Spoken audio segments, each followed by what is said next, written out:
জোৰত চলাইছো ইয়াৰ যে এইটোৱে বেয়া লাগে তই আমাৰ লগত মিলিব নোৱাৰ কি বেয়া কথা কৈছো বাই চান্স কিবা এটা হৈ গলে কি হ'ব আৰে এমএলএ গৌতম বৰাৰ ল'ৰা হয় মই নবডি কেন টাচ মি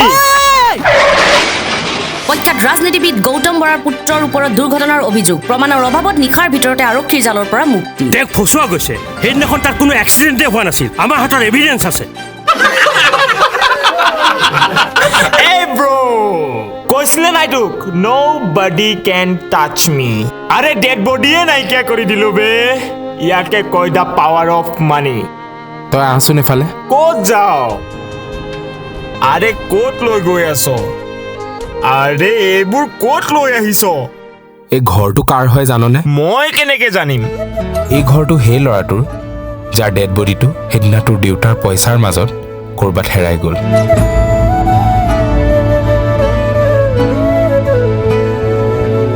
তাৰ মাকে চকুৱে দেখা নাপায় একমাত্ৰ ল'ৰাটোৰ ভৰসাতে জীয়াই আছিল কিন্তু তাকো যতীন ফোনটো তই আহিছ নেকি নহয় মই তাৰ লগৰহে সি নাই নহয় সেইদিনাই মোলৈ ঔষধ আনিবলৈ গৈছিলে পইচা যোগাৰ কৰিবলৈ নাই পৰা চাগে নহ'লে সি মোক এৰি থৈ এদিনো বাহিৰত নাথাকে আহা বহা তোমালৈ মই কিবা এটা খাবলৈ আনো তই কিয় কান্দিছ ভুল তোৰ নাই ভুলেই মাকজনীৰ কাৰণ আজিৰ দিনত য'ত টকাৰে মানুহ কিনিব পাৰি তাত তেওঁলোকে দুখীয়া হৈ জন্ম ল'লে